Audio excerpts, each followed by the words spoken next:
Добрый день, коллеги. Андрей, еще раз здравствуйте. Сейчас я вас попытаюсь. Так. Наверное, да.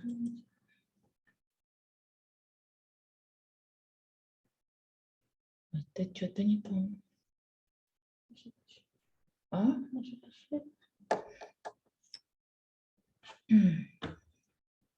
Так. А как вы вообще?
Вот, теперь все работает. Все те же. И...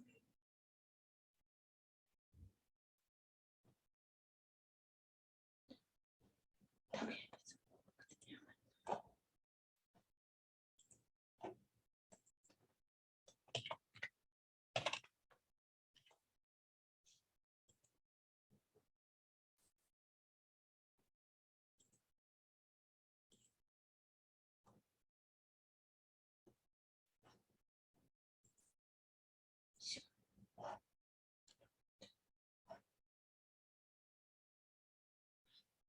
Андрей, вы видите себя как переводчик?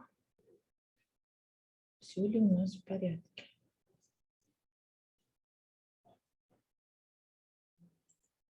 Возможно, это же...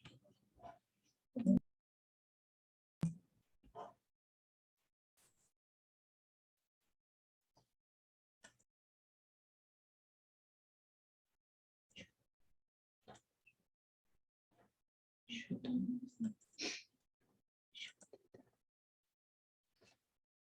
Нет, это не надо.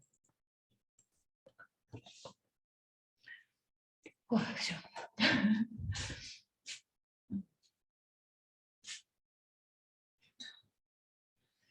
Уже это я немножко.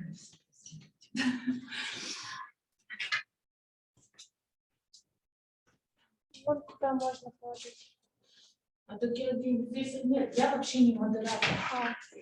Я просто единственное, это выше.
Катя, добрый день.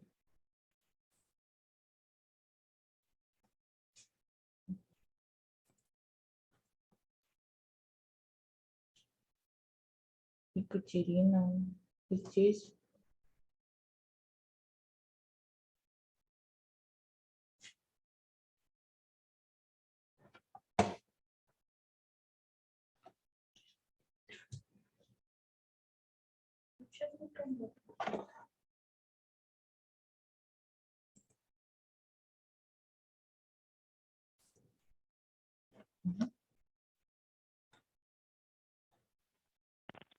Вот. Катя, добрый день.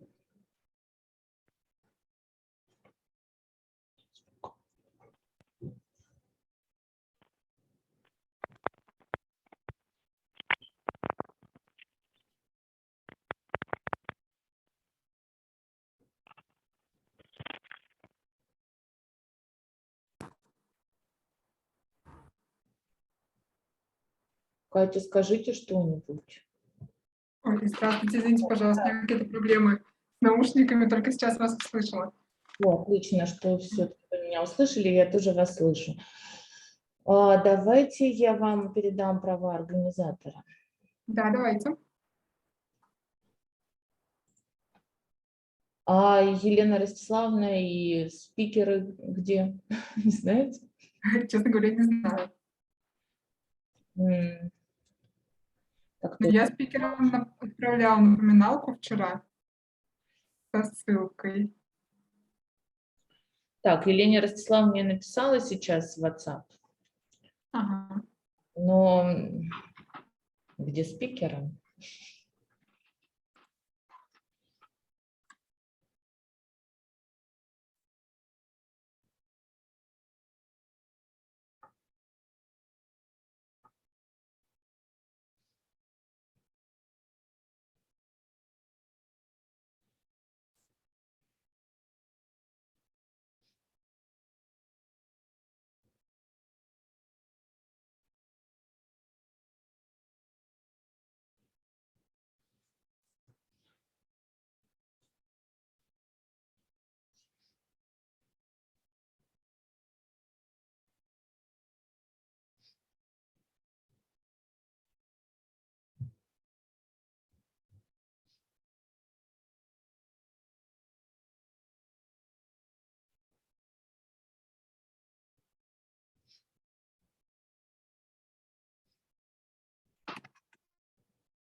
Елена Ростиславовна, добрый день.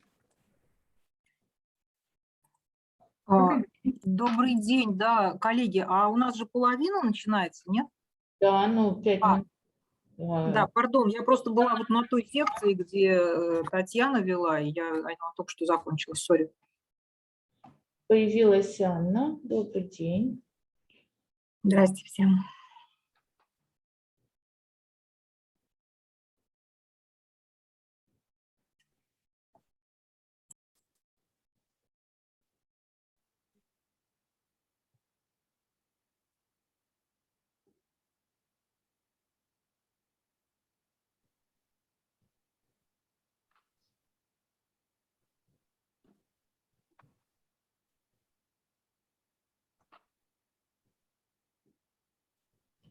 Еще должен быть майк даже.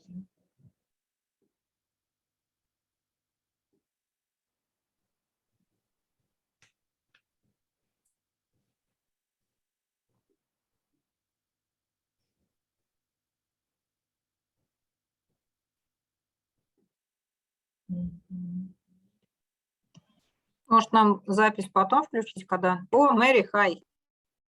Hello, hello. Nice to see you. Nice to see you.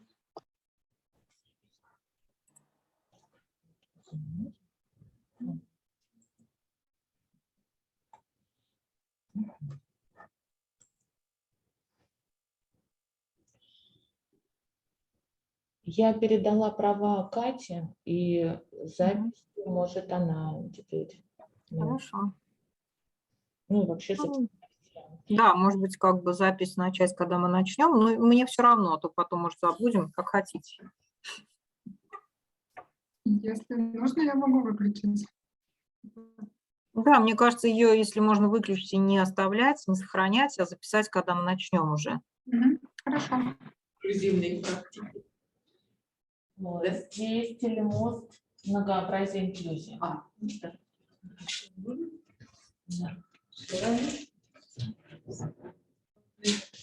Мария Андреевна, там кто-то в аудитории тоже есть, да?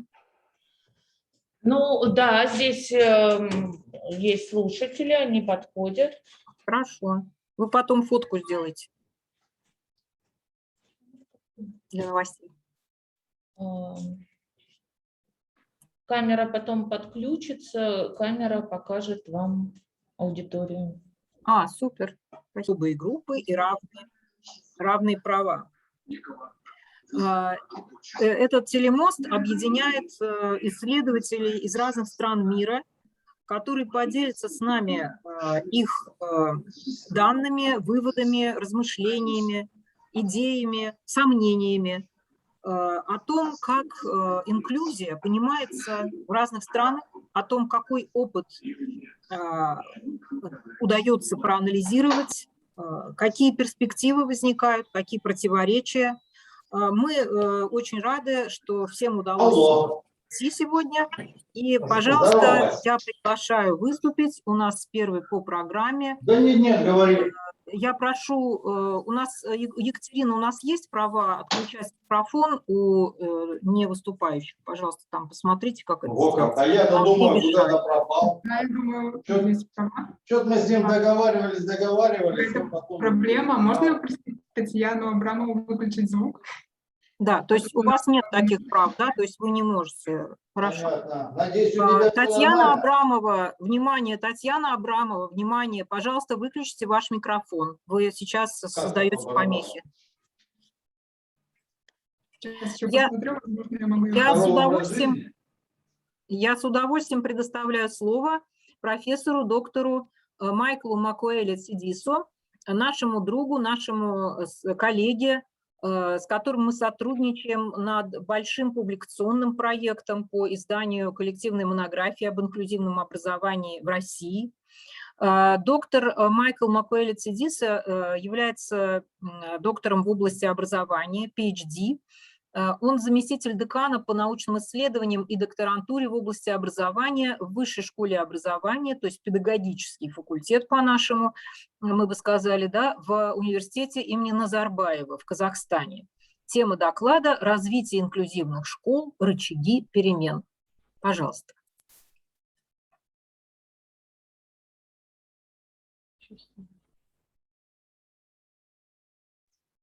Thank you very much, Maria, for the humble introduction.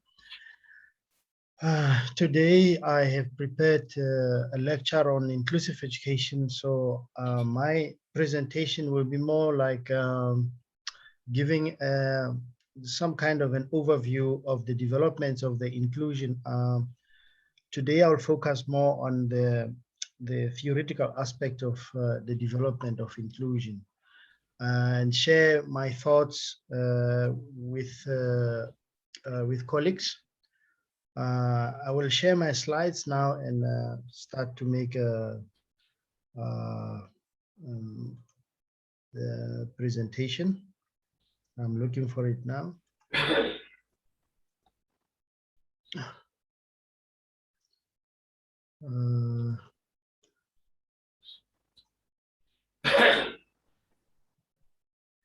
So as my name is Michael, I work at Nazarbayev University. I've been working in Kazakhstan now for 7 years. I've been in this part of the world. So today, my presentation will focus more on the general theoretical development of the concept of inclusive education, because I think in most instances, the understanding of inclusive education has to be made more clear, and people need to understand what it means and how do we go about implementing it in schools and universities, colleges, and all other educational institutions. So as I start with my presentation, I always start with why do we need inclusive education? Because a lot of people question why is it necessary that we have inclusive education, because there have been some practices in the past which people think that they were more appropriate than what we are trying to develop. So inclusive education, in my own opinion, is an education where we can emphasize social justice in the society, that every child, every person needs to have access to education, regardless of their background or regardless of the barriers they might experience in actually accessing the education. So education must actually ensure that people can have access to education And in most constitutions of many countries, education is a human right and is guaranteed as a human right. And therefore, in many countries, education is regarded as a human right. And inclusive education is an education that ensures that this right is protected and this right is implemented. Again, we are moving away, the world is moving away from a welfare system where some sections of the community are being provided with free handouts for their livelihood. And inclusive education is a kind of education that emphasizes that all people have got to have access to education as a means to improve their livelihoods and to improve their access to economic viability. And again, all countries in the world are moving towards a more integrated global world where there is a global commitment to make the world a free space, to make the world more free and accommodative for all different kinds of people, regardless of how they look, regardless of how they were born, regardless of how their personal and physical characteristics, or maybe their intellectual and cognitive characteristics. So it's very important that we create a world that is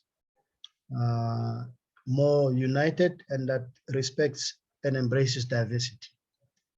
In my opinion, inclusive education means the widening of participation. So we ensure that most children can participate in education as far as possible, regardless of the barriers that they experience. So education must seek to minimize the implications of the barriers that students experience in the classroom or through the process of education. Not only that, inclusive education must also be the basis of developing a more inclusive society. And by inclusive society, it means that we have to focus on the social inclusion, which means that in other aspects of life, not only in education, not only in schools, in other aspects of life, we are able to include different people of different kind, regardless of their characteristics or their attributes. So the history of inclusive education started right at the beginning. There was an institutionalization of people with disability. It was only at the beginning of the 15th century that people started to have special schools where they could accommodate children that were having disabilities. And in the 1950s, we started with the categorization of students according to disability, and we began with the the concept of the separate group and institutionalization. Institutionalization began of different types of different groups, and from there was a questioning of the institutionalization and the separation of people according to disability, and then started what we call the normalization movement.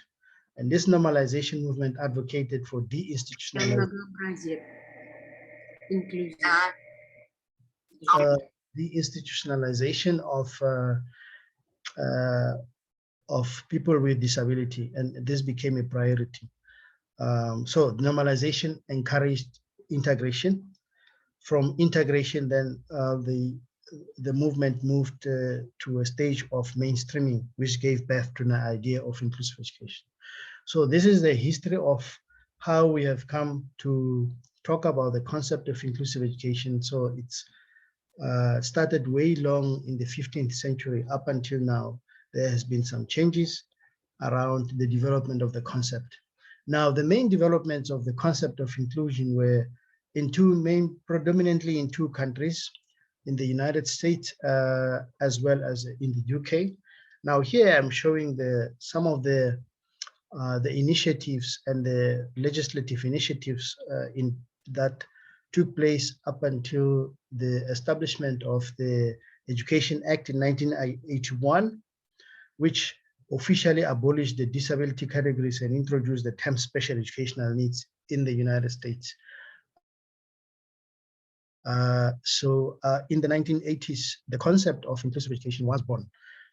So we started to, and then in 1994, we had the Salamanca Statement, of which many countries signed to have inclusive education. This was purely based on this theoretical shift from what we call the medical deficit model, where the education for the disability stemmed from the medical model, in terms of which teaching and learning are diagnosed from the learner's medical diagnosed shortcomings. So disability was the main criteria for allocating students to for special education. And then now, I think the world is moving towards a socio-ecological model that was developed as a critique of the medical deficit, which assumes that all children have to be accepted, regardless of their diversity, allowing them to participate as individuals, regardless of the differences they might have. So this is the basic idea of inclusive education. So the socio-ecological model assumes that the structures, the way and the practices of education must change to accommodate all learners. Now, I'm going to talk about the different ways in which inclusion has been implemented in many countries. There are basically 4 models of inclusive practice. The first one is what we call full inclusion.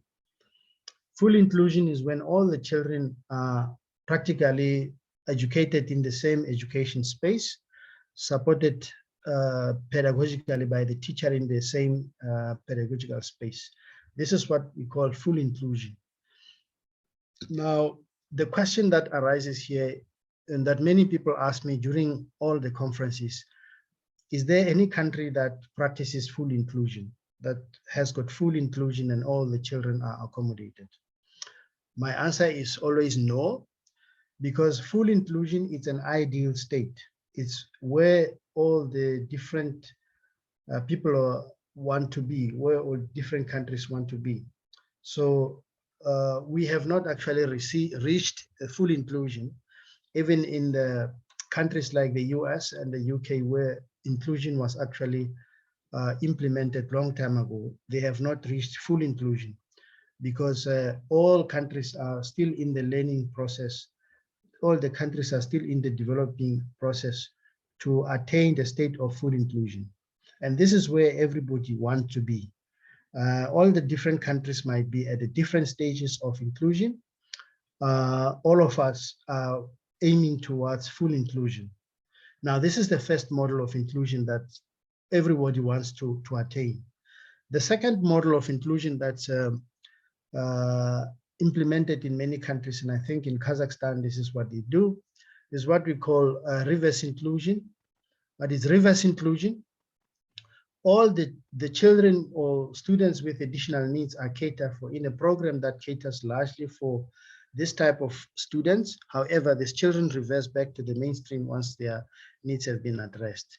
So what they do here is that you develop a parallel system of special education and inclusion. So what happened is that all these children reverts from different places.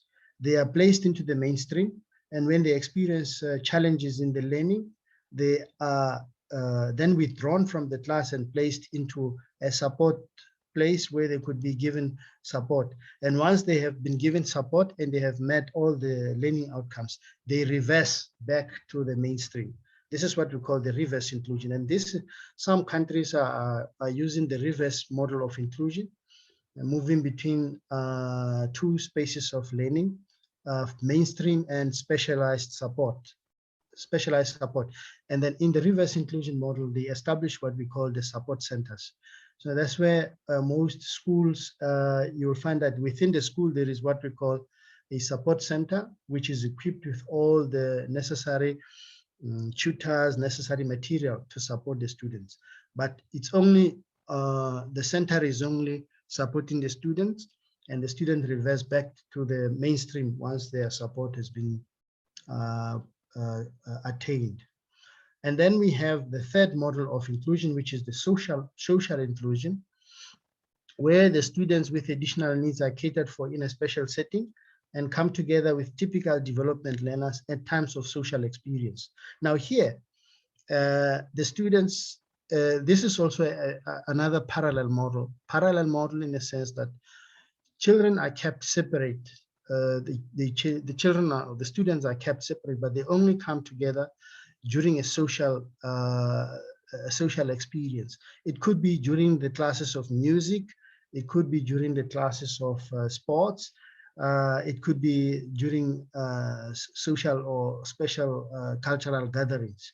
Now, the purpose of social inclusion is socialization. So now here, this is the model. So we still keep the students separate, but the students come together during the event or during these events of social for the purposes of socialization. So this is a third model of inclusion.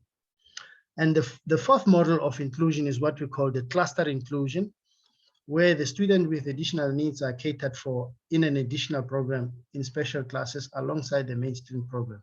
So here in the school, these children, they are not mixed. They don't move. The school developed what we call cluster centers within the school, and these clusters accommodate children according to the specific needs. Now, this is a typical model of a specialized education, where you hire specialized teachers and specialized tutors to assist the children in terms of their learning barriers. So, in other words, cluster inclusion is more like what I can say, the special needs education as we know it in the past. So they still have different classes for different people, and this placement is happening in different ways. So these are the four basic models of inclusion that are existing in different countries. I'm not sure about Russia, but in Kazakhstan, they use more like reverse model, maybe with a mix of cluster in certain instances.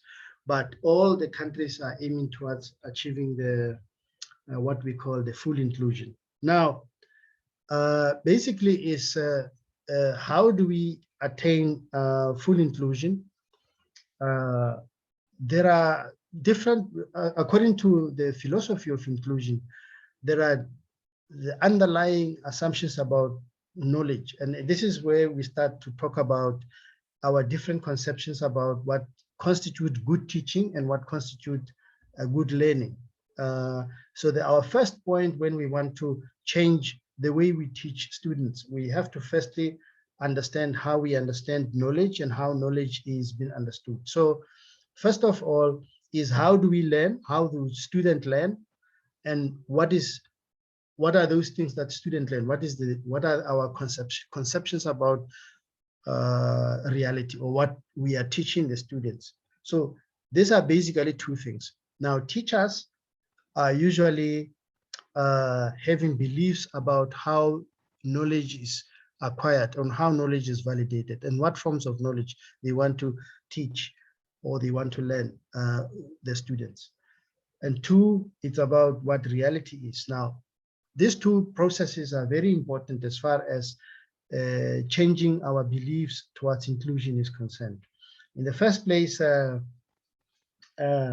way we understand knowledge acquisition and knowledge validation, and the way we conceptualize what knowledge is, will later influence how we teach. Now, all of you have gone through some training of research methodology or the philosophy of science. Now, when we talk about the way knowledge is validated and acquired, there are basically two different approaches. The first one is what we call positivism, And the second one is what we call post-positivism. And how are these related to inclusion? I'm going to explain. Now, in the first instance is that our beliefs about what knowledge is and how knowledge is acquired will influence how we teach and how we facilitate the process of knowing in children. Now, this will influence the decisions about curriculum content, would influence our pedagogical practice. How? Now, here I'm going to demonstrate how those of you who are teachers who have done pedagogics will understand this. So then we will have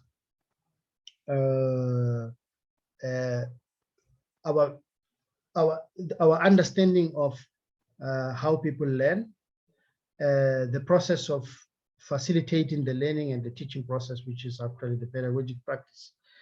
And also, Michael, excuse me, could you please come to sum up? Yeah. I will come. Yeah, Okay, finalize. yeah. Thank okay. you very much. Yeah. Okay, let me go to the last slide. It's very long, sorry. Okay, now very important is that what I wanted to demonstrate in that is that the philosophy of inclusion is based on the understanding of what we call constructivism.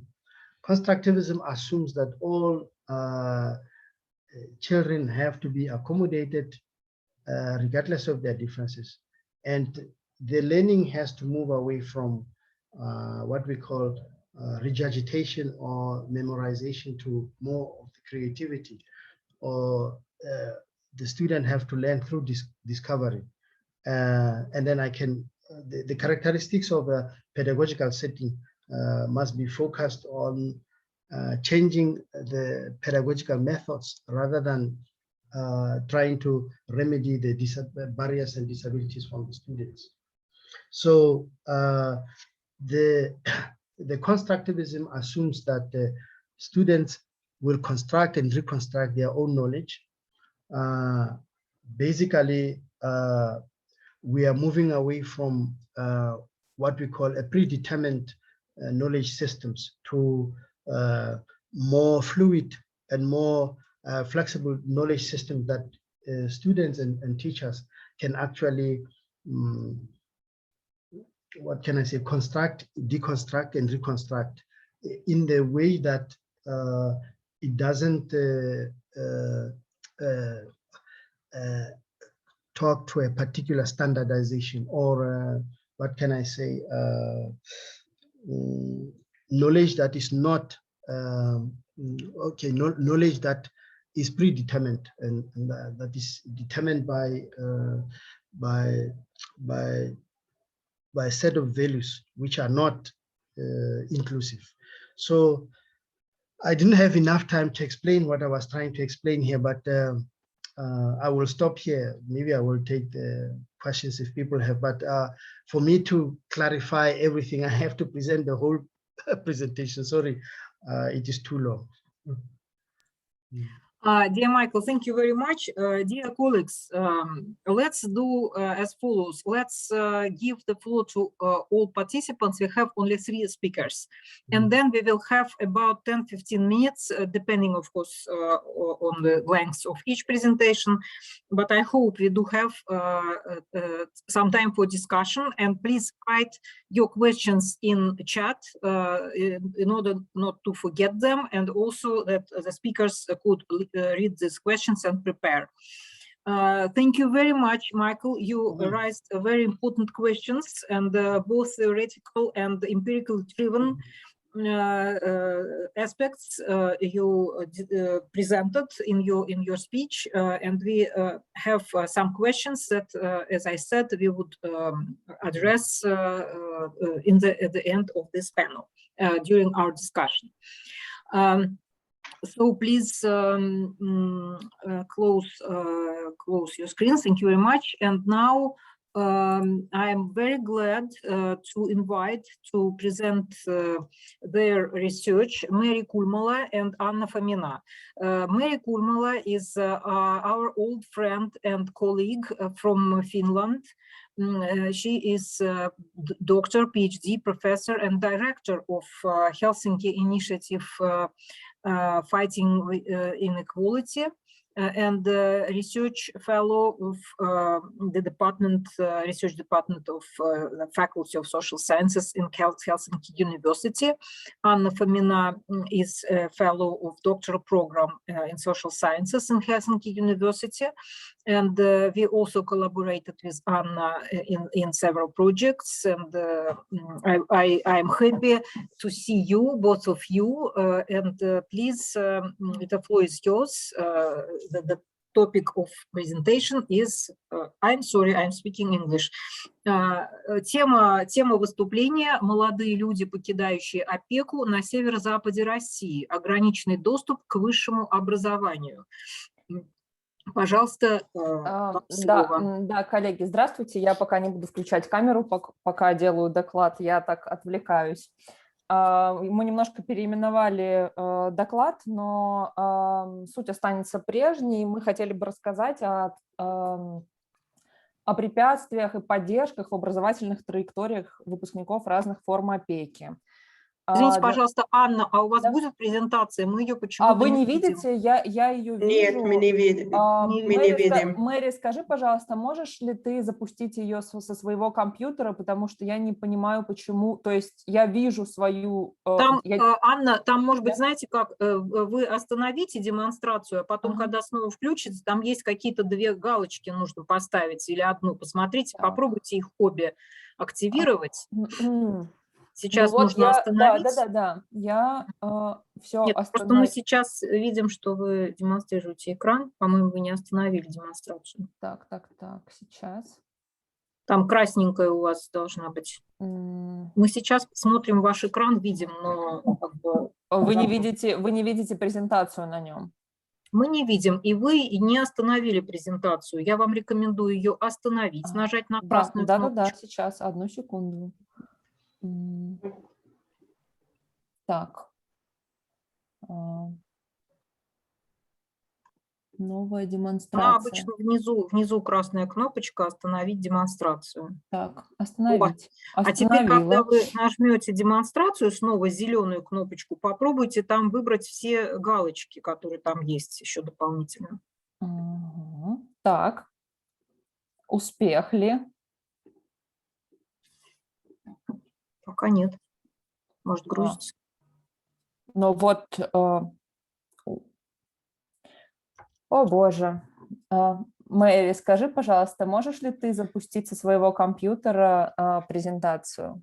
Почему-то у меня не откроется файлы, которые ты раньше вот с утра прислала.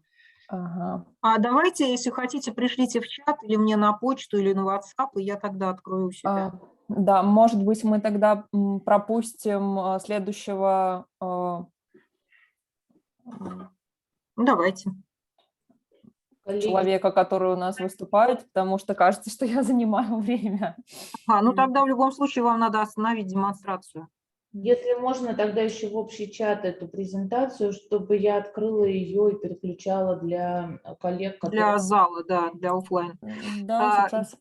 Дорогая Дарья, я очень рада тебя видеть. Я очень с удовольствием, с большим предоставляю слово тогда Дарье Завиржик, моему давнишнему другу и моей коллеге из Словении. Дарья – доктор наук, профессор, руководитель департамента или факультета социальной работы в Университете Словении, известная активистка, которая выступала за права людей с ментальными особенностями и за деинституционализацию таких людей в ее стране в 80-е годы. Дарья давно исследует различные формы эксклюзии и инклюзии в Словении и в других странах. Дарья также является президентом Ассоциации восточноевропейских школ и вузов социальной работы. Пожалуйста, Дарья, если можно, презентация, и тебе слово. Your mic is off. Switch on your mic. Включи свой микрофон, пожалуйста. Дарья, включи свой микрофон. Hello, colleagues. Thank you very much, Professor Елена Ярская. And I'm just, I don't know why I cannot access my, just a second. I will try to. Daria, Daria, you should first, yes. Okay. What should I do? You should first open your presentation in your whatever. Okay, and then? And then go back to Zoom and then share the screen, because then the presentation will be in the display. Okay, thank you very much. Can you see it? Not yet. Okay. Yes, but okay. not in the right way, but anyway, okay, let's just a second. Okay, now it's okay, isn't it? Yes. Okay. Excellent. Okay, thank you very much for the invitation. And I was just thinking about, on one side, we have inclusive education, and the colleagues' first speaker said we have more diversity in the world and more accessibility to inclusive education.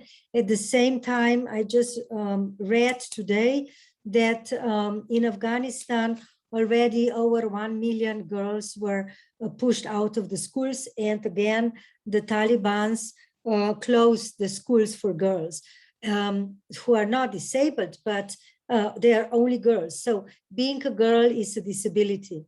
And it's really sad, and we have to fight against that wherever we can. So deconstructing inclusion is my first aim. Inclusion is a contested concept.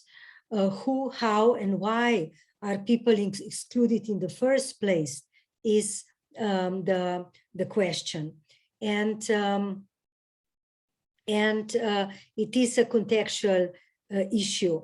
The exclusion, people are excluded from the so-called normal and then included into the through some exclusionary norms, and they're excluded with the use of inclusionary practices all the time. For example, they are excluded from ordinary education, but they are then included into special schools. They are excluded from everyday life, but then they are included into a kind of special institutions. And this conflict between exclusion and inclusion, and why people should be excluded in the first place to be included through special inclusionary practices, is a problem. And I say that there exist different practices of inclusion. And I talk for many countries, but I will focus on Slovenia. We have exclusionary inclusion, partially exclusionary inclusion, partially inclusionary inclusion, and independent living. With the just exclusionary inclusion is when people would be excluded from ordinary education, and then they would be included in different institutions. And so partially exclusionary inclusion would be when the children are sent to special schools or special classes, and they are actually excluded but included at the same time. The same is the third, and the independent living is really something what I advocated for. The existing medical model in social work, in special education, and in other health professions still differentiate people and children into special groups. And it is more important that the child gets a specific diagnosis of impairment than a kind of being contained in the group. And the early intervention is still very much focused in the diagnosis rather than the provide effective support. And the people are on the waiting lists. The waiting list has become longer during COVID. And for instance, if I make a differentiation between Slovenia and Denmark. In Denmark, the situation was in opposite. Children and parents and people in needs, they got particular support very quickly, and there were even less queues, while in some countries like Slovenia, the queues for physiotherapy, special speech therapies, and all sorts of other things actually just expanded. In order to make real inclusion and not exclusionary inclusion or partial inclusion, we need to have services that are more accessible and that would really support people with disabilities and families. There are two invisible obstacles of the medical model in relation to disabled children. One is the early intervention and the life course perspective. Early intervention does not include good enough life course perspective. So the life course perspective goes beyond the intervention that is good enough. For example, let's place the child now to special school, and in a couple of years, we will find a better solution. Most of the time, it's not asked what will be with the child in 5, 10, 15 years, and the child actually stays in the parallel system. And there is also not enough the child perspective approach that needs to be practiced also in relation to children with special needs. And when we speak about the child perspective, very often we exclude children with special needs. Children with special needs are equal human beings like other children. The childhood is not a transitional phase to adulthood, but is equally important to other periods of lives. And what we have is that, for example, children with special needs only get, let's say, 5 hours of special needs when they are in special education or in ordinary schools, but this is not enough. So, it is a kind of exclusionary inclusion. Although Slovenia's legislation is harmonized with the EU legislation since late 1990s, Slovenia entered the European Union in 2004. We have, for example, legislation about the categorization of children in special schools or classrooms or institutions. Then we have employment and employment rehabilitation acts. We have early intervention acts. We have social inclusion act for people with intellectual disabilities to be able to work. This is very new.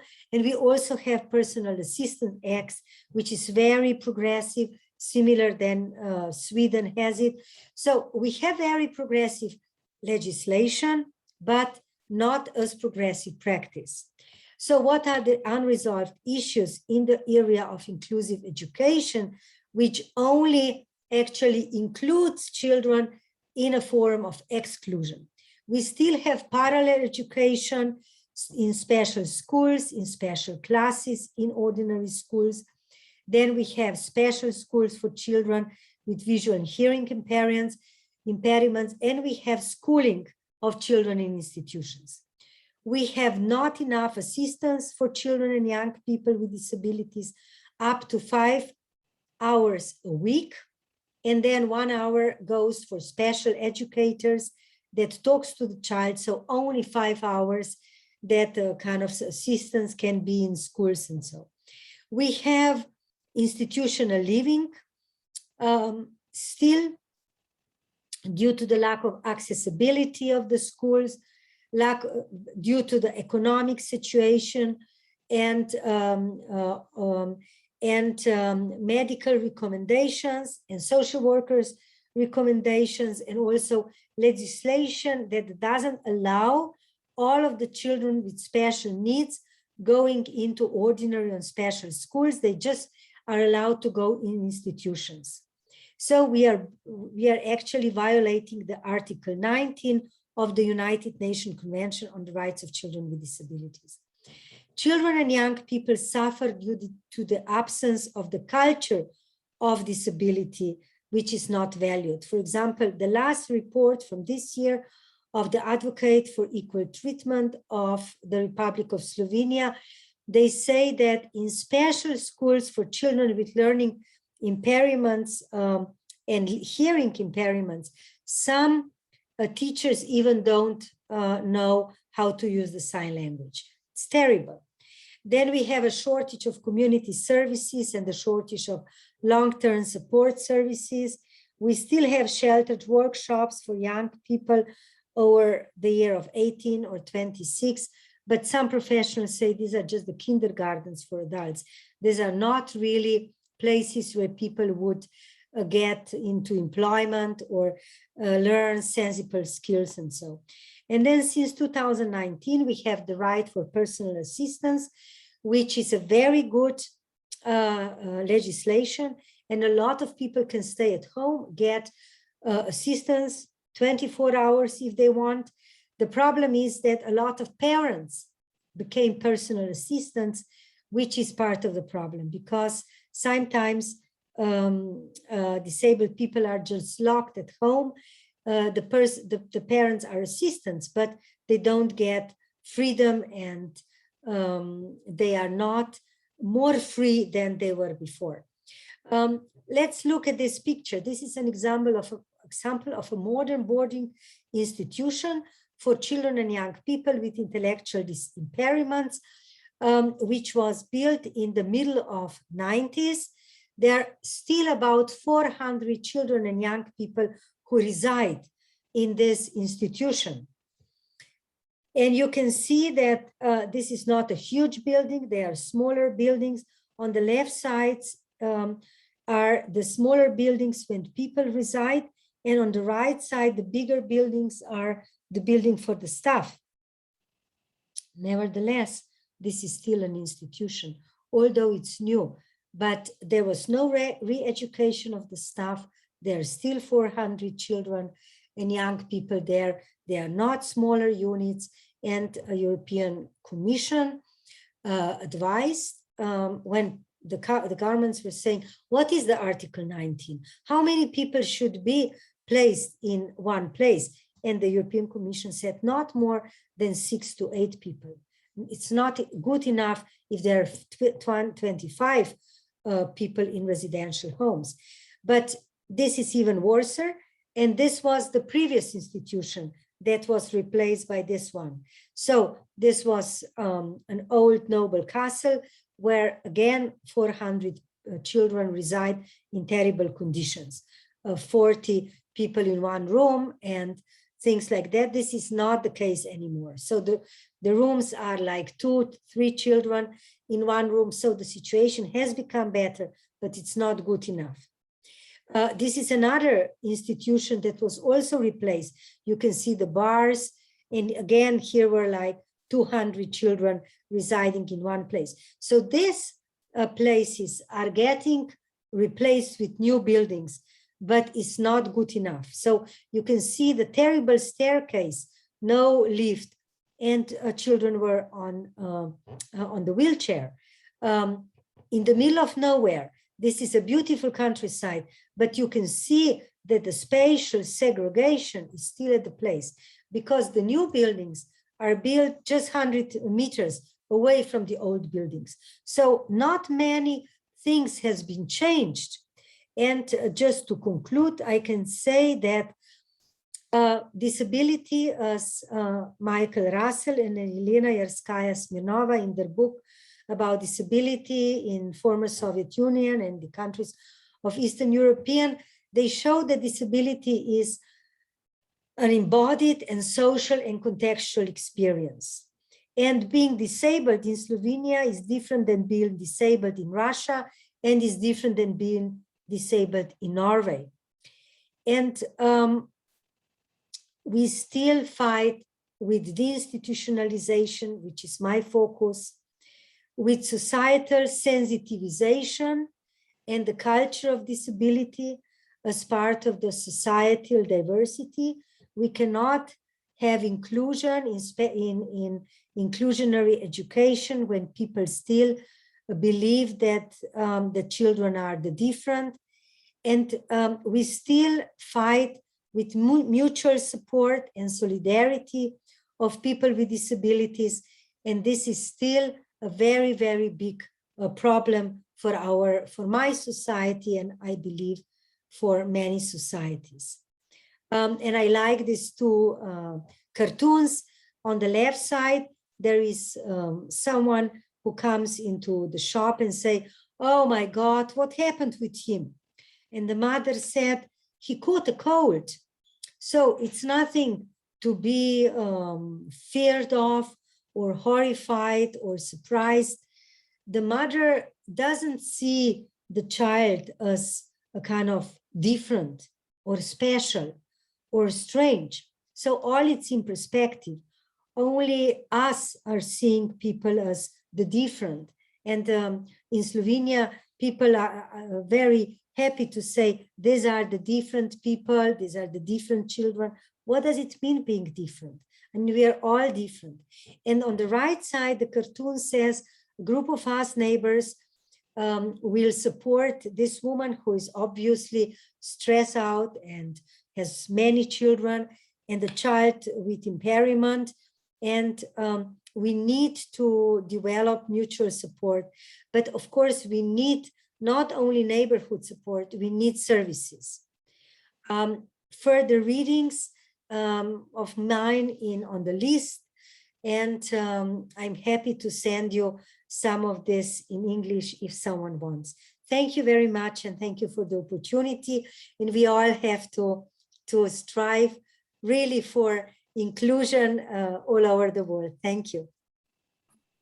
Thank you very much, Daria. We all applaud you for rising up such acute issues about solidarity and inequality and actually exclusion, while all structures intend to be inclusive.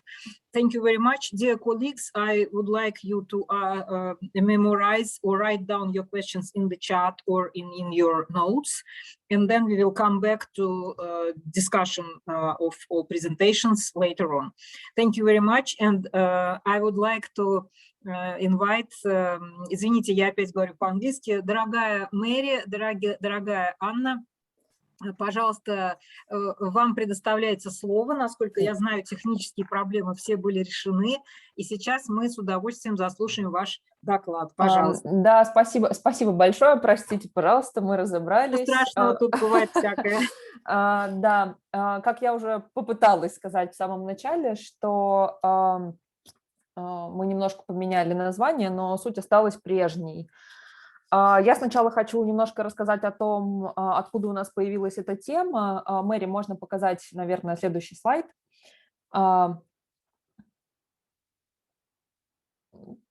Так. Угу. Так. Угу. Стараюсь. Так, мы рано обрадовались. Угу. Немножко про контекст нашего исследования, что это исследование проводилось в рамках двух проектов, первый из которых начался в 2016 году, которым руководила, собственно, Мэри. И в процессе этого проекта мы фокусировались на, собственно, деинституционализации, на реформе системы обеспечения благосостояния детей, и смотрели на то, как эта реформа проводится. И следующий, другой проект длился с 2018 по 2020 год, и мы изучали северные регионы и арктический регион, и изучали агентность, как формируется агентность ребят, которые выходят из различных форм опеки, как, значит, они выбирают образовательные треки, как они планируют собственную жизнь и что им в этом помогает. Для данного доклада мы сфокусировались на препятствиях и на различных поддержках, которые ребята получают относительно выбора образования. Какие у нас есть данные, Мэри, можно переключать. Мы взяли 43 интервью глубинных, также у нас есть экспертные интервью, но для данного доклада мы их не анализируем, поэтому я рассказываю только про глубинные интервью в 2 регионах. И, значит, что важно сказать, что в сборе информации принимали участие не только исследователи, не только я, Мэри и другие наши коллеги, социологи, но и парни и девушки, которые являются экспертами опыта. Мы их рекрутировали, обучили, и они помогали нам брать интервью. Значит, ребята, которые выросли либо в детских домах, либо в детских деревнях, либо у которых есть опыт жизни в приемных семьях. Значит, они наши соавторы, соисследователи. Вот, наверное, можно дальше. Обычно мы на различных научных конференциях начинаем рассказывать теории и демонстрируем 3 уровня: макроуровень, мезоуровень и микроуровень. И как, значит, на этих 3 уровнях наши ребята, как меняется их агентность, какие выборы они делают. Но для данного доклада мы немножко поменяли перспективу и хотели показать такую хронологическую, биографическую историю, начиная с микроуровня, с уровня повседневной жизни ребят, которые живут в разных формах опеки, как они общаются со своим ближним окружением, кто влияет на их агентность. Потом, значит, мы перейдем к мезоуровню. Это уровень инфраструктуры региона и инфраструктуры образовательных учреждений, а также на данном уровне нам важна такая модель заботы, да, в какой модели заботы именно воспитывался ребенок, потому что это тоже, как оказалось, имеет значение. И макроуровень – это уровень социальной политики государства относительно группы социальных сирот.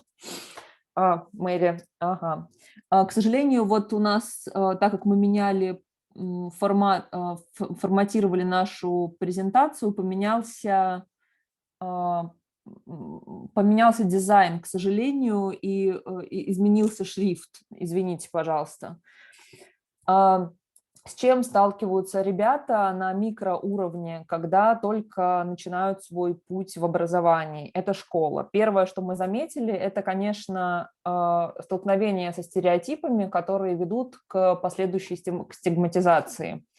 Что нам рассказывают ребята? Что обычно, так как они учатся чаще всего в обычных школах, но при этом живут либо в детских домах и детских деревнях, то учителя и одноклассники, как правило, оценивают их через стереотип: детдомовские дети, слабые, плохие, необучаемые, что ведет за собой такую систематическую стигматизацию. Например, наша информантка рассказывает о том, что, несмотря на то, что она могла выучить школьный материал на лучше других в классе и на 5, учителя всегда, она была троечницей, и у нее был стереотип троечницы, потому что учителя говорили ей открытым текстом, что она детдомовская, и поэтому ничего не знает.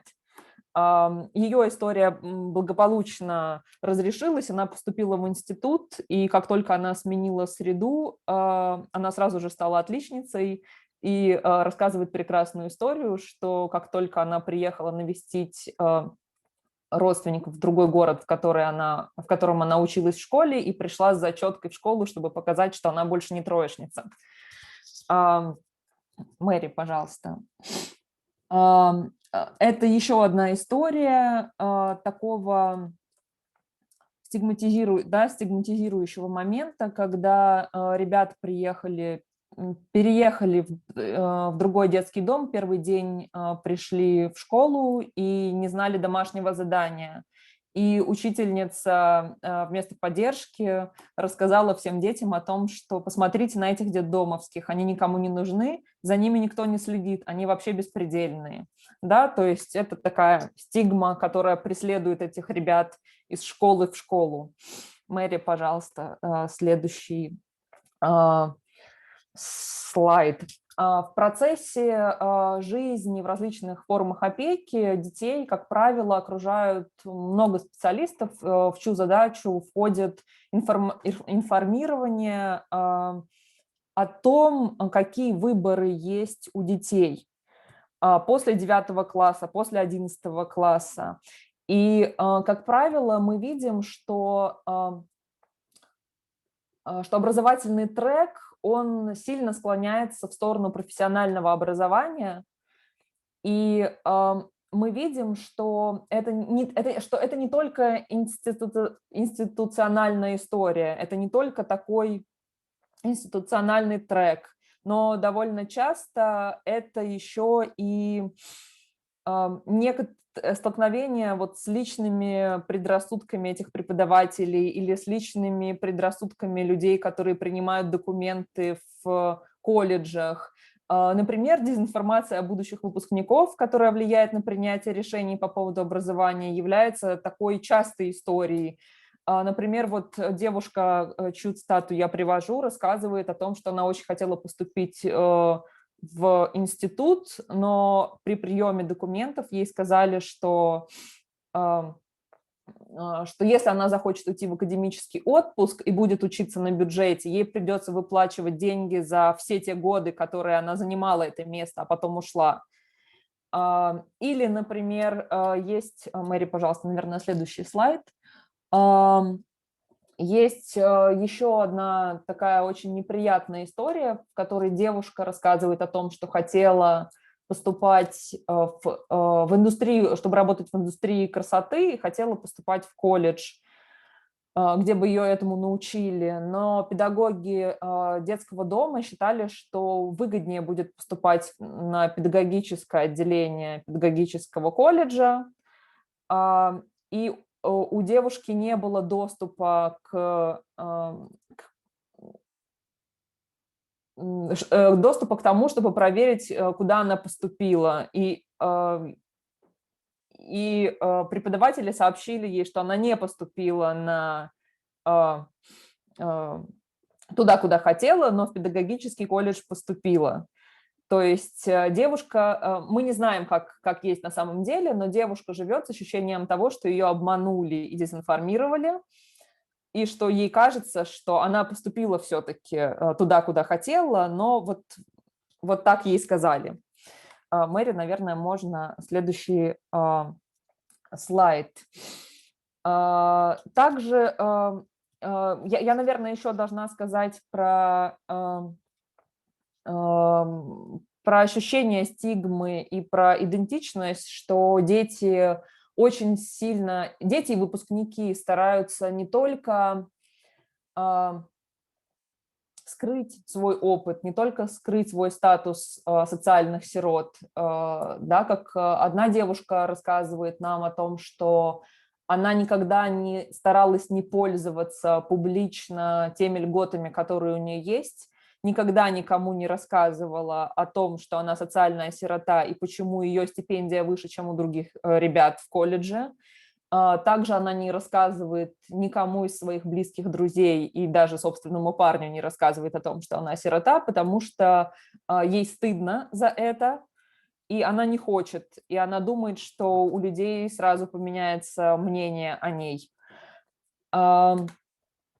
Что еще важно здесь, что одним из таких значимых открытий наших исследований стало то, что, несмотря на то, что в какой бы форме опеки дети не жили, поддержка и наличие значимого взрослого очень сильно усиливает их агентность, усиливает их способность выбирать собственный жизненный путь, исследовать своим желаниям и достигать собственные цели, и в образовании, в образовательной среде также. Например, вот некоторые наши информанты считают, что поддержка мамы, с которой они жили в детской деревне, которая научила их всему, всех детей, что нужно обязательно хорошо учиться и нужно хорошо заканчивать учебу, тогда шансы повышаются, говорит она. Или мальчик, который, вот мы видим его цитату на слайде, это вторая цитата, он говорит о том, что приемная мама привела ему любовь к литературе, к музыке, и благодаря ей он полюбил учебу и потом поступил в институт, а не в колледж. Мэри, наверное, следующий слайд. Что происходит не на микроуровне, а на уровне инфраструктуры региона? Что мы заметили? Что выпускники очень редко уезжают в другие регионы, то есть их мобильность в стране, да, очень низкая. Наши коллеги Жанна Чернова и Лариса Шпаковская сделали исследование, в котором они изучили взаимодействие различных образовательных институтов, да, и в этом исследовании очень хорошо видно, что существует некоторый, он может быть формальным, а может быть неформальным, такой альянс между учреждениями среднего профессионального образования и детскими домами, да, то есть существует некоторая договоренность, благодаря которой дети из детских домов попадают не в институты, а выбирают скорее профессиональное образование, и довольно часто такие не совсем популярные, непрестижные профессии. Что еще мы видим на мезоуровне? Что, да, существует ориентация на вот это среднее образование. Это связано не только с некоторыми договоренностями, но как будто бы это начинается еще и со школьных времен, когда детям из различных форм опеки говорят, что они неуспешны и что будет лучше, если они уйдут из 9 класса и получат профессию. С чем еще сталкиваются ребята? Это с тем, что им приходится выбирать даже между теми профессиональными учреждениями, в которых есть квоты для них. Хотя, да, закон говорит нам о том, что ребята имеют право поступать куда угодно, но все же, принося документы, они часто сталкиваются с тем, что на направление, куда они хотят поступать, нет квот. Да, так им говорят. Что еще важно? Важно то, что в какой форме заботы вырастают дети. Да? Например, если ребенок растет в детской деревне или в приемной семье, то шанс, что у него появится значимый взрослый, что ему будет уделено больше внимания, что в него вложат больше ресурсов, повышается, конечно же. Что мы видим в детских домах? Это удивительная история, что в нашем исследовании чуть больше 8 или 9 человек, которые выросли в детских домах, и они все рассказывают, что они сменили за всю свою жизнь больше 3 детских домов. Да? Иногда это 5 детских домов. Мы не знаем, почему так происходит. Иногда это оптимизация, иногда детские дома закрывают. Что это означает для биографии? Это означает то, что дети переезжают в другой район и меняют школу. Да, социализироваться, как-то проявить свою агентность, как-то наладить жизнь на новом месте бывает очень тяжело, и каждый раз приходится начинать все сначала, да, в новых школах. И вот таких историй тоже мы видим очень много. Мэри, наверное, нужно переключать слайд. Да, что мы видим на макроуровне? Это уровень социальной политики государства. Вроде бы мы видим, что появился закон, который поддерживает детей-сирот. Согласно этому закону, ребята могут получать 2 бесплатных профессиональных образования и 1 высшее образование до 23 лет. И таким образом создается некоторая иллюзия поддержки и иллюзия выбора, потому что ребята, как правило, уходят после 9 класса, и они становятся очень сильно зависимыми от образования потому что они получают все остальные льготы только тогда, когда они учатся. То есть они должны реализовать, они чувствуют себя должными реализовать все эти льготы, чтобы получать какую-то помощь и поддержку, чтобы встать на ноги, как они говорят.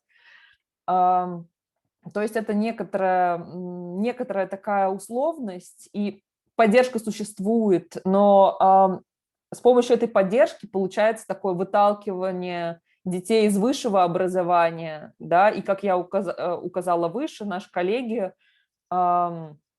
говорят о том, что, как правило, в профессиональном образовании происходит выбор в сторону непопулярных профессий. Да, также вот мы видим, что в нашем втором проекте очень хорошо показано, и в наших статьях с Мэри, что ребята довольно редко реализуют ту возможность получить высшее образование, и, как правило, это дети, у которых был хороший, заботливый, значимый взрослый, который помогал делать выбор, который вкладывал ресурсы в этого ребенка. Вот. Это то, что мы хотели рассказать сегодня, и я надеюсь, что у нас будут какие-то хорошие обсуждения и вопросы. Спасибо большое.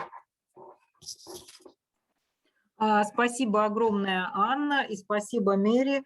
Дорогие коллеги, в этом докладе подняты абсолютно актуальные и ключевые вопросы, которые ставят проблематику инклюзии еще на один, так сказать, этаж или там ставят на еще один уровень, поднимают этот вопрос, потому что речь уже идет не о образовательном контексте, не о школе, а о контексте после школы. И в том числе речь идет не только о детях с инвалидностью или детях с этническими какими-то с бэкграундом миграционного опыта или же с представителей этнических меньшинств, но и о детях, оставшихся без попечения родителей, так называемых социальных сиротов. И о роли институтов и политики в их инклюзии и эксклюзии. Вот то, что подчеркиваю Дарья Завиржик, здесь продолжается, и те аспекты, о которых говорил Майкл в самом начале, тоже здесь звучат, как понимается инклюзия и что мы имеем на самом деле в результате. Дорогие коллеги, я открываю дискуссию. Пожалуйста, кто хотел бы задать вопросы устно, и также я могу зачитывать вопросы, которые здесь записаны в чате. Но поскольку авторы здесь, те, кто задавал вопросы или делал комментарии, я прошу вас озвучить их для всех, пожалуйста.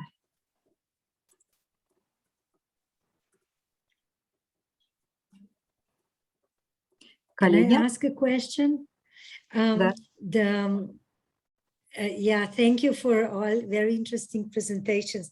I have one question about, you said now, Mary and the colleague, that children go to education up to the age of 23. Да, Мэри, я, наверное, могу пока ответить. Они могут получить... I just want to add to my question, which is, if I understand correctly, this is the way that they are kept in schools as long as possible. And we have the same situation. in Slovenia, children who are labeled as intellectually disabled, they can go to elementary school up to the age of 26, which is terrible. I mean, in the past, this was a kind of protection for them, you know, like poor children, instead of being only at home, at least they can go to school. But they're saying they're suffering, you know, by the age of 26, they are sitting in a kind of elementary school and doing elementary education. And in a way, they are seen as minors, even though they are 26. So I'm just thinking about if that's the same in your country with the age of 23. У нас до 23 лет ты можешь получить... я могу по-русски отвечать? У нас есть перевод или... У нас есть перевод, да. У нас... Это скорее говорилось о бесплатном образовании, да, что дети, которые вырастают в разных формах опеки, могут реализовать свое право на среднее и высшее образование, то есть 3 раза, получить 2 профессиональных образования и 1 высшее бесплатно, но до 23 лет. Именно что поэтому создается такое странное ощущение, как будто бы у ребят есть выбор и есть право на ошибку, да, что есть несколько вариантов. Но по сути сразу после 9 класса они должны решать очень быстро, что они должны пойти в один колледж, потом сразу в другой. У них нет времени на поиск себя, у них нет времени на то, чтобы подумать, чего они хотят, и выстроить какой-то логически верный образовательный трек, да, который, например, усилит их позицию например, на рабочем рынке. Да? Вот это имелось в виду. Спасибо. Уважаемые коллеги, у нас есть вопросы из аудитории. Пожалуйста.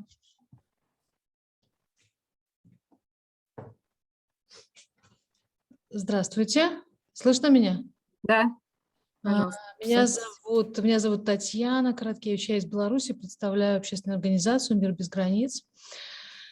Спасибо за эту панель. Я вообще руковожу проектом, который называется «Реализация прав через коммуникацию», и в рамках этого проекта мы продвигаем деинституционализацию в Беларуси, а конкретно реализовываем ее в отношении детей, которые живут в доме-интернате. Поэтому тема для нас актуальная.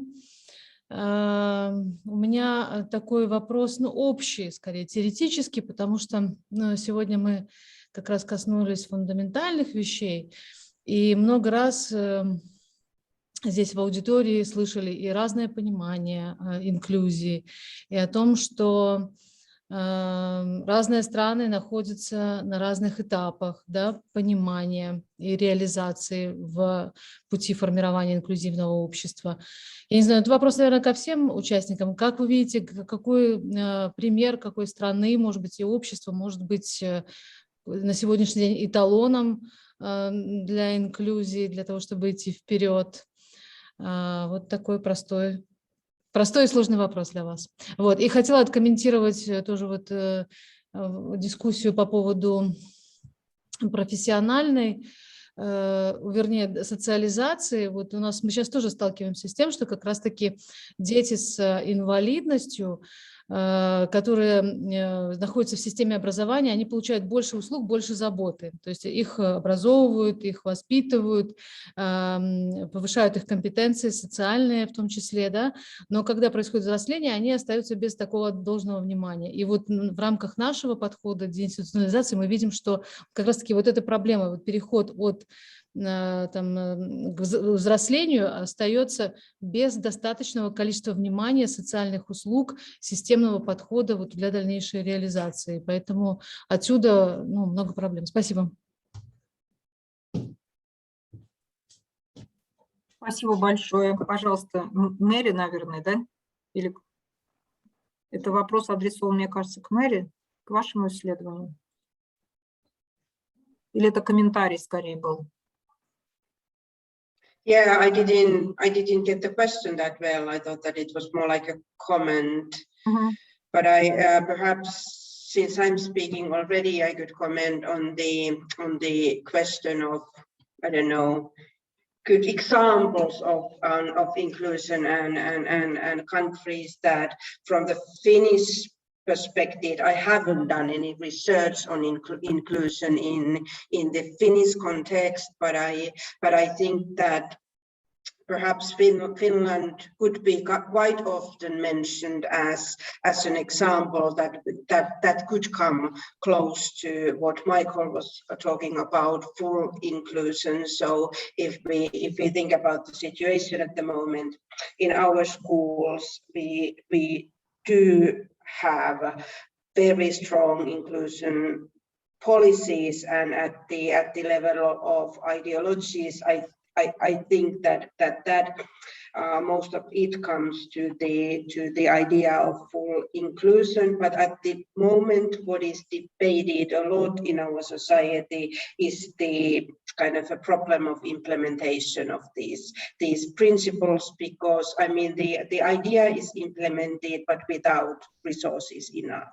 So at the moment, I think that kind of everyone agrees on the basic principle that, of course, that is something that we should strive for, but it definitely doesn't work well at the moment because it hasn't been resourced enough. So meaning that there are not enough assisting personnel in the classes, or the classes are not small enough, and many things like that. So I would say that no one is kind of claiming for going back to the old situation, but to improve the resource basis that the teachers could kind of focus on teaching and doing what they are supposed to do in the class. But now they kind of suffer from insufficient resources in the field. So kind of pointing out to the kind of possible gap between the implementation and political goals or ideals.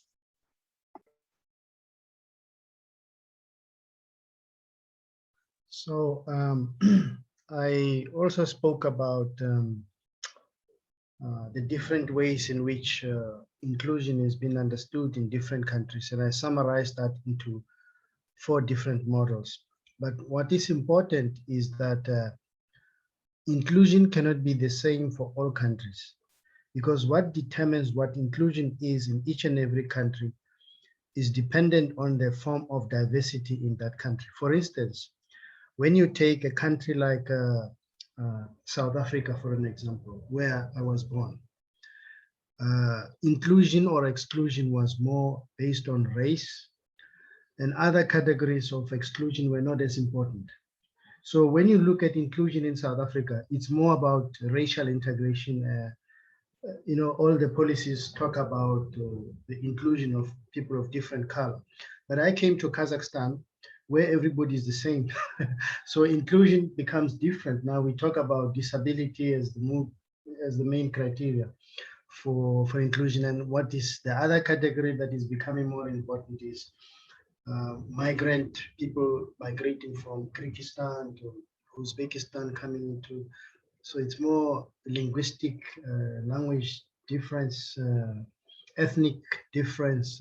So what I'm trying to get at is that what are the fundamental factors influencing how we understand inclusion will differ from context to context. You know, hence, when you read the book of Professor Alan Dyson, who was one of the people who were the consultants of UNESCO on inclusion, talks about inclusions rather than inclusion, because then each and every context will determine the factors and the situation and interpret it in a different way. For instance, you talk about Finland, there are very good practices that we might learn, different countries might learn from Finland. But whether they can work in Uganda or in Africa is a different matter, because they might have different challenges in terms of what inclusion meant in their context. So we can have universal principles that we agree on what inclusion is, but maybe in the way we operationalize inclusion, that will be different based on the situation and context. And then again, I want to answer the question about employability beyond schools. We have to create an integrated inclusive system. In some cases, in some countries, they focus more on secondary and primary education for inclusion. But when you go beyond secondary education, like vocational education, post-school education, university education, college education, a lot has to be done in that context. For example, in Kazakhstan, we are trying to look at the pedagogical universities and how they can sort of implement the whole idea of inclusion. So it depends from country to country. So, but my understanding is that we have to create a more integrated system so that people can move.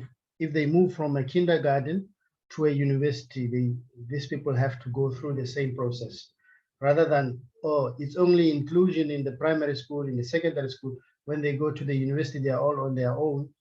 The universities have not made provision for the support of diverse students. So we have to create a more integrated student. All the different sectors of education have to talk to each other around how they support the students.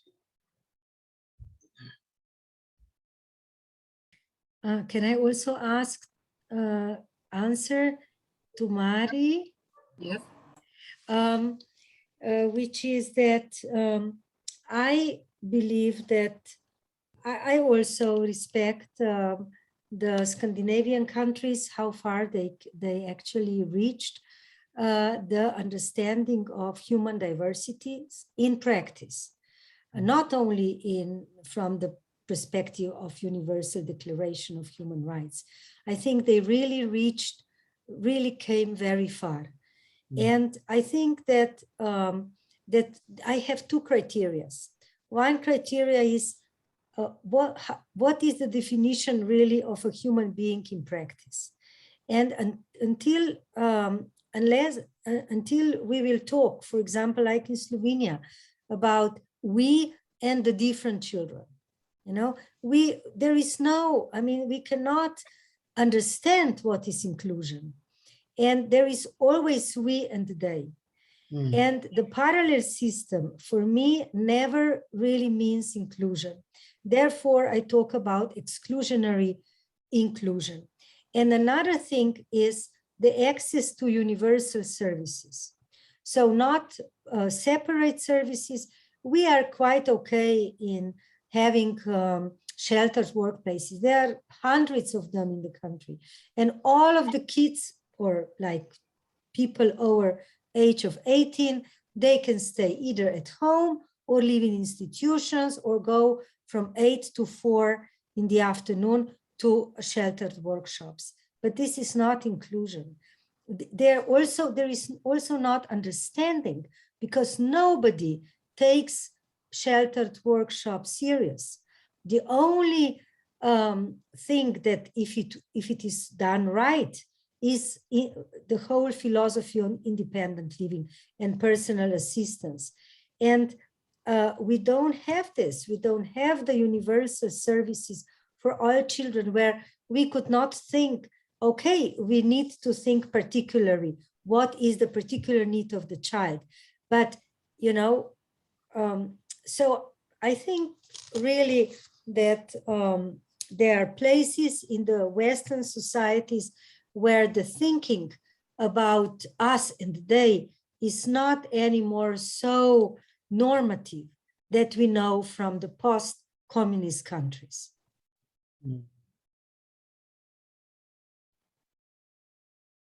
Is it okay that I continue a little bit the discussion with Yes, how please. we understand inclusion? I typed in earlier already, Michael, a question to you that could you clarify a little bit this concept that you brought, or the type of inclusion that you labeled as cluster in inclusion, that kind of one could, of course, how do you explain it, that there are anyhow kind of a separate tracks in schools? So is this really something that we can label as inclusion at all, or is it more like a kind of a step toward inclusion, perhaps in the longer process, and could it be labeled more like an integration or an effort to integrate, or just kind of a questioning that is it inclusion at all, this kind of a cluster inclusion? What my observation with many countries is that the first thing when you look at their inclusive policy, they began to determine what inclusion means in their context. And I then grouped all the different systems together to give them a label. And they would regard this in their context as inclusion. But in our understanding of the philosophy, it is not inclusion. It is far away from inclusion, because inclusion is what I meant full inclusion, the first one I explained. So all people are aiming towards that goal, but people use different routes towards attaining that goal. For an example, if you read the work of Gary Hornby, talks about inclusive special education. Inclusive special education. This means that there are people who talk about taking the first step towards inclusion, but implementing the past practices as a guiding signpost towards inclusion. So people are still reluctant to move directly to inclusion, so they retain some of the past practices and then they relabel them. Okay, this is how we understand our inclusion. So it is not inclusion, but it is a model of inclusion that that is existent, so that people understand that this is inclusion in our context. In some countries, even this parallel model of special needs education and inclusion still moving parallel is regarded as inclusive education. When you read the policy document of a country, they still regard this as inclusion, and I come and I say, no, this is not inclusion, and they say, oh, it is inclusion in our own context. So that's why I say that in some instances we have to understand the dynamics of each and every context. For example, in a post-Soviet context, for an example, there are special needs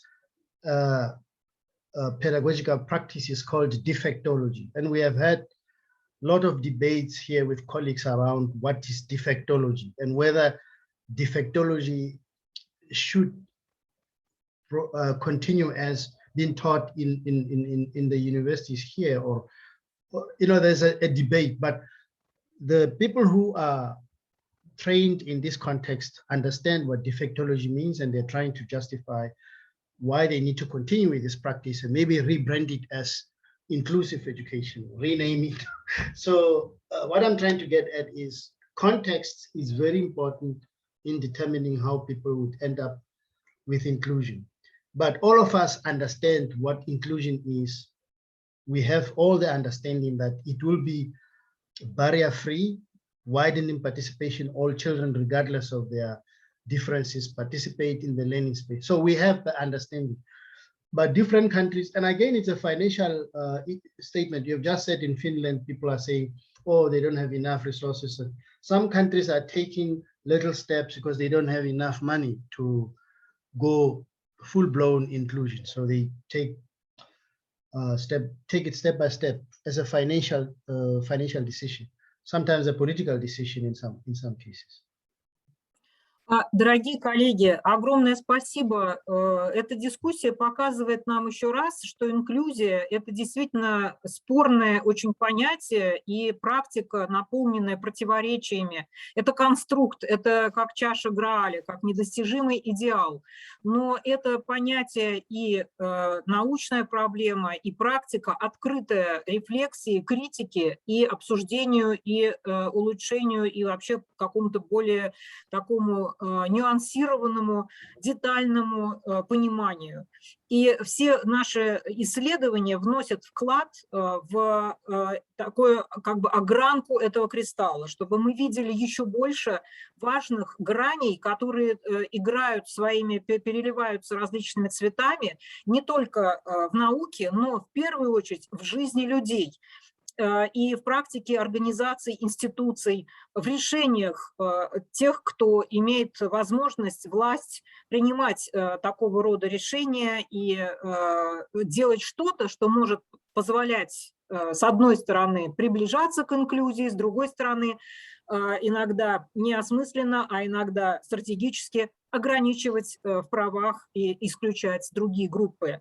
Наша дискуссия приоткрыла еще несколько страниц этой огромной еще не написанной книги. Мы на пути к ее чтению, осмыслению, к постановке новых важных задач. А сейчас я хочу всех поблагодарить. Огромное спасибо за участие, за ваши доклады, за ваши исследования, за ваш вклад в образование, в практику, в работу со студентами, аспирантами, с детьми, с взрослыми, с особенностями развития.